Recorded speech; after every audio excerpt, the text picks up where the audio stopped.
नमस्कार, मैं संजय मग्गू और देश रोजाना के YouTube चैनल पर आपका स्वागत है। दोस्तों, चुनावी वर्ष शुरू हो चुका है। मैंने आपको अपने कई वीडियोस में बताया है 2023 जब से शुरू हुआ है। हालांकि 2023 के अंदर 9 राज्यों के विधानसभा चुनाव होने हैं, लेकिन सबकी तैयारी जिस प्रकार से मछली की आंख निशाना हुआ करती है, विभिन्न राजनीतिक दलों की तैयारी लोकसभा चुनाव को लेकर भी साथ साथ है।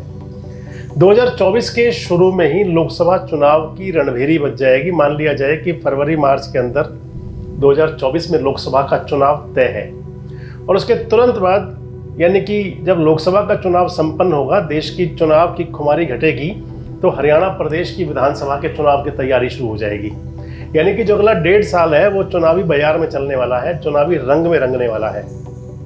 अब क्योंकि चुनावी सीजन शुरू होने वाला है, तो आप देखते होंगे जिस प्रकार कभी शादियों का सीजन चलता है तो व्यापारी तैयारी करते हैं शादियों के हिसाब से अपनी दुकानों को, अपने शोरूम को सजाने का, उसी प्रकार राजनीतिक दल भी अपनी तैयारी चुनाव को लेकर शुरू कर चुके हैं। और इन तैयारियों के बीच आम आदमी पार्टी के जो राष्ट्रीय संयोजक हैं, आम आदमी पार्टी के मुखिया हैं अरविंद केजरीवाल, भी हरियाणा को लेकर शायद कुछ प्लान कर रहे हैं। हरियाणा के रहने वाले हैं, सिवानी मंडी के मूल निवासी हैं अरविंद केजरीवाल, और अपने भाषणों में कई बार खुद को हरियाणा का छोरा, हरियाणा का लाल कहा करते हैं। लेकिन हरियाणा से उनको आज तक वो मिल नहीं पाया जिसकी उन्हें कभी उम्मीद रही होगी।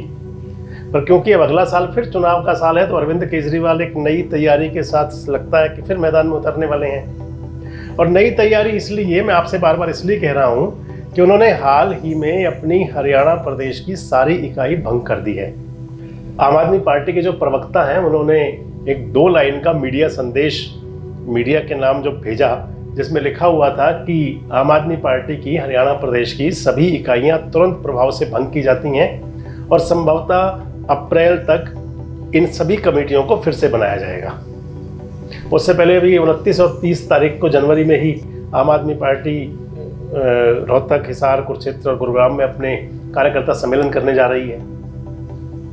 दोस्तों, मैंने आपसे जिक्र किया कि अरविंद केजरीवाल क्योंकि मूलतः हरियाणा के निवासी हैं, सिवानी मंडी के रहने वाले हैं, हरियाणा से निकलकर वो गाजियाबाद पहुंचे और गाजियाबाद से उन्होंने दिल्ली की सल्तनत संभाली। दिल्ली में तख्ता पलट किया, भारतीय जनता पार्टी को 3 बार हराया।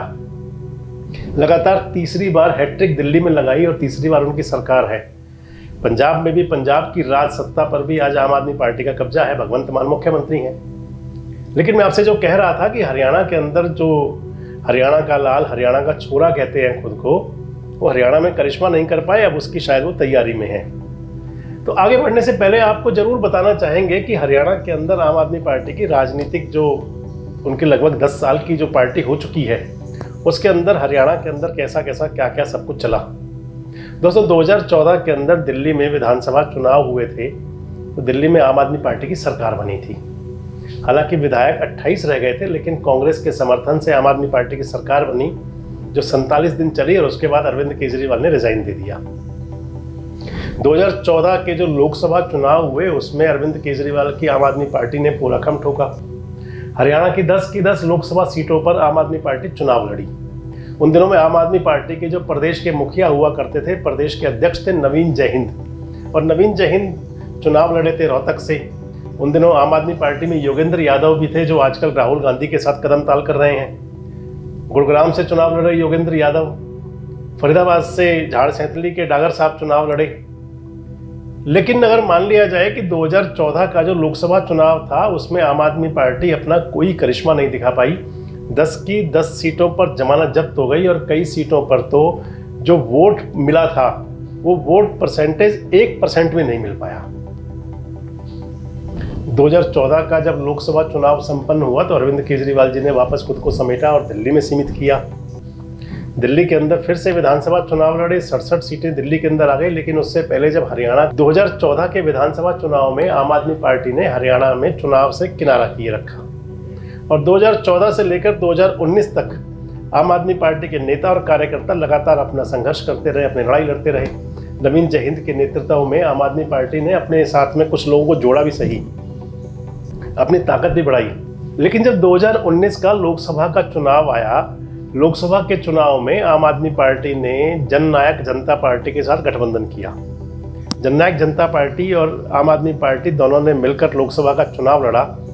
फरीदाबाद से आम आदमी पार्टी के जो प्रदेश संयोजक हैं नवीन जयहिंद, जो उस समय थे, आजकल तो वो अपना खूंट अलग गाड़ रहे हैं, कभी बेरोजगारों की बारात निकालते हैं, कभी कुछ। आजकल नवीन जयहिंद अपनी डफली अलग बजा रहे हैं बहुत दिन से, और ये भी कहते हैं किसी पार्टी में शामिल नहीं होगा। खैर, कभी फिर चर्चा करेंगे नवीन जयहिंद के बारे में। आज बात आम आदमी पार्टी की हो रही है। तो नवीन जयहिंद उस चुनाव में फरीदाबाद से संयुक्त प्रत्याशी थे, जननायक जनता पार्टी और आम आदमी पार्टी के। लेकिन जो उनको वोट मिले वो वोट मात्र 10-11 हज़ार तक सीमित रह गए, यानी कि जो पोलिंग हुआ उसका 1% वोट भी नहीं ले पाए। हालांकि नवीन जयहिंद ने उस चुनाव में खूब फरसा घुमाया था, खूब सभी जो राजनीतिक लोग जिस प्रकार के भी प्रपंच कर सकते हैं वो सभी किए थे। खाली नवीन जयहिंद की बात ही नहीं, पूरी की पूरी 10 की 10 सीटों के अंदर ना जननायक जनता पार्टी कोई चुनाव जीती, ना आम आदमी पार्टी कोई चुनाव जीती। हालांकि जननायक जनता पार्टी के जो मुखिया हैं, जो दुष्यंत चौटाला हैं, उन्होंने हिसार में जरूर कुछ दम दिखाया और दूसरे नंबर पर रहे वो। लेकिन बात आम आदमी पार्टी की हो रही है, तो आम आदमी पार्टी 2019 के लोकसभा चुनाव में अपना किसी प्रकार का कोई करिश्मा नहीं दिखा पाई। 2019 का विधानसभा चुनाव आम आदमी पार्टी ने अपने बूते पर लड़ा, बहुत सारी विधानसभा सीटों पर प्रत्याशी खड़े किए, लेकिन चुनाव जीतना तो दूर की बात है, एक भी सीट पर आम आदमी पार्टी का प्रत्याशी अपनी जमानत तक नहीं बचा पाया। दिल्ली में फिर से सरकार बन गई 2019 में, और उसके बाद में पंजाब में सरकार बन गई आज से 1 साल पहले।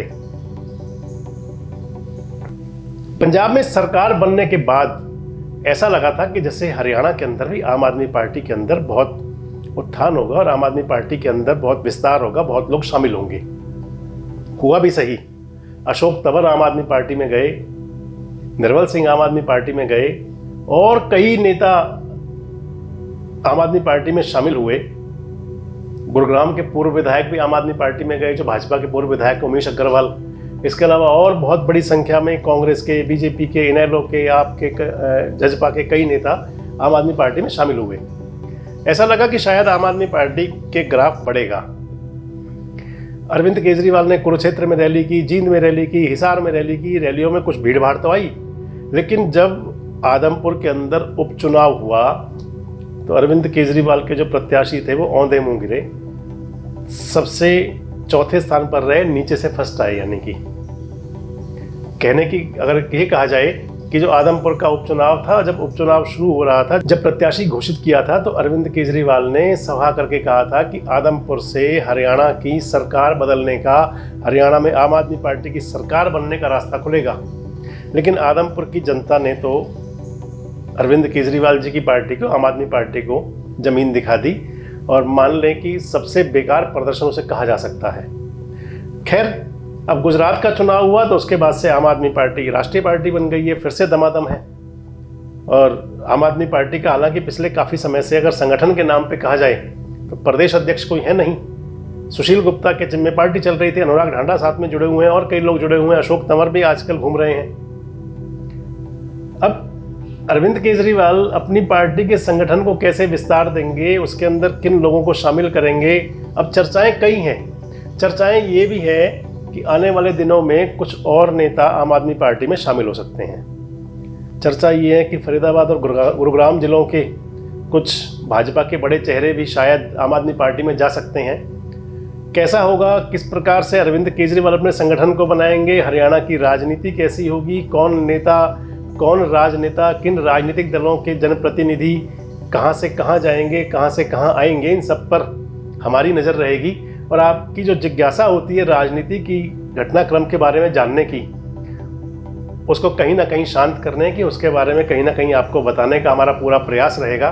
बस जुड़े रहें हमारे साथ, देखते रहें देश रोजाना। नमस्कार, धन्यवाद। हमारे साथ जुड़े रहने के लिए देखते रहिए देश रोजाना का YouTube चैनल, सब्सक्राइब कीजिए। साथ ही देश रोजाना की खबरें सबसे पहले देखने के लिए प्रेस कीजिए बेल आइकन।